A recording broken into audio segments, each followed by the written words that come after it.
in site plans, we need to indicate the slope. I'm going to ask you a question now. When we look an aerial view of this road, we need to recognize that the road takes a lot of way to go at this direction. Why is that? What is the reason for that? Why not? It doesn't go like this, and it will be easier and shorter to reach that point. There is an important reason for that. That's the slope. When it's so steep like this, you won't be able to climb up because it will be so steep. It will be close to 90 degrees, and cars and people and animals will have hard time to go up there. However, if you take the road like this, it will be easier for everyone to climb. As you can see, the slope is moderate here. This is the same subject that we discussed when we do the stairs. We need to, for our safety and for our comfort, we need to keep the slope in certain angles. If it's positioned like this, between these angles, it's good. We can climb easily, the cars can climb easily. If it's higher than this angle, then it becomes hard for us to go upwards. So that's the reason. And this all sloped surfaces are important, and we need to indicate that on our site plan. However, because we are looking from the above, we won't be able to see how how the direction of the slope is. So there is a way to do that. We need to create some contour lines.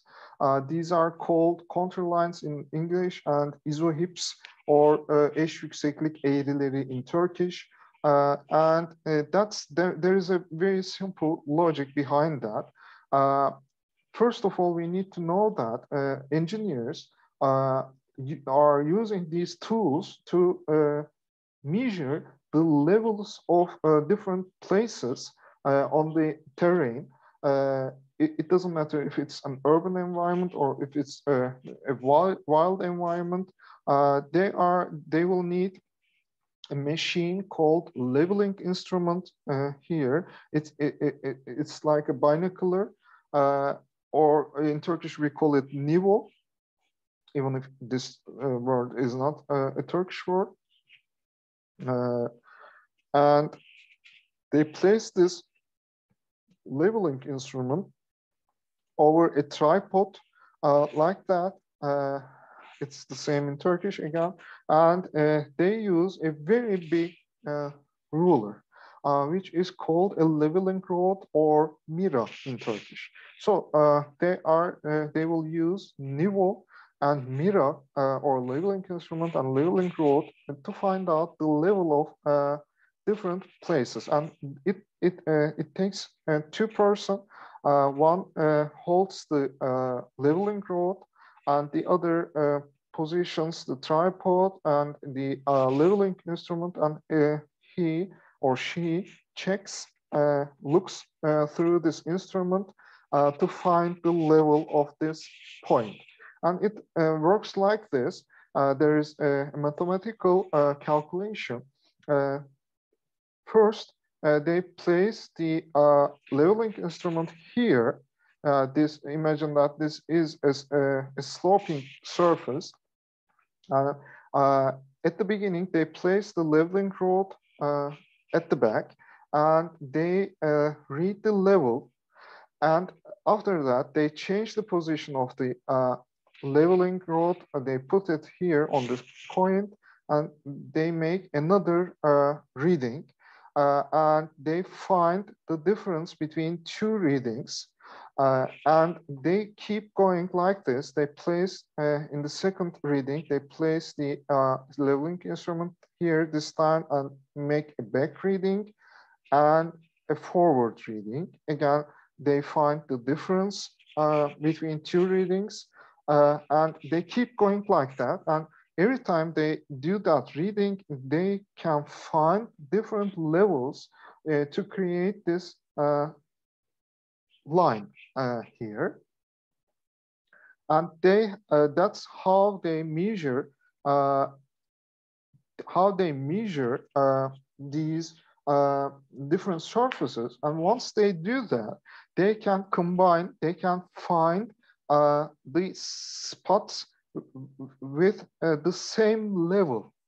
And when they combine these spots, they can have a contour line at the same level. Let's say that they started from here, that was the 0, 0 level, and this first line is just 1 meter above the 0, 0 level. So every time they connect 1 meter points, they can have a contour line.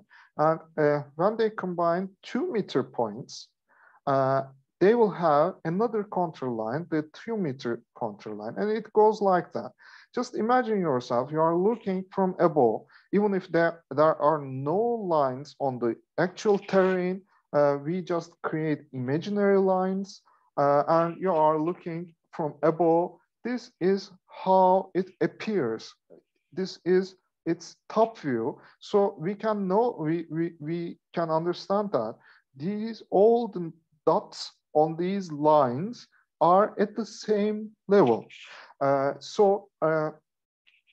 Let's imagine that we are not able to see this part of the drawing. We don't know how it is in its 3D form.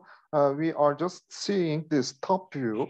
We can make sure that these, according to the organization of these lines, they are either going upwards or downwards. This is either a hill or a valley.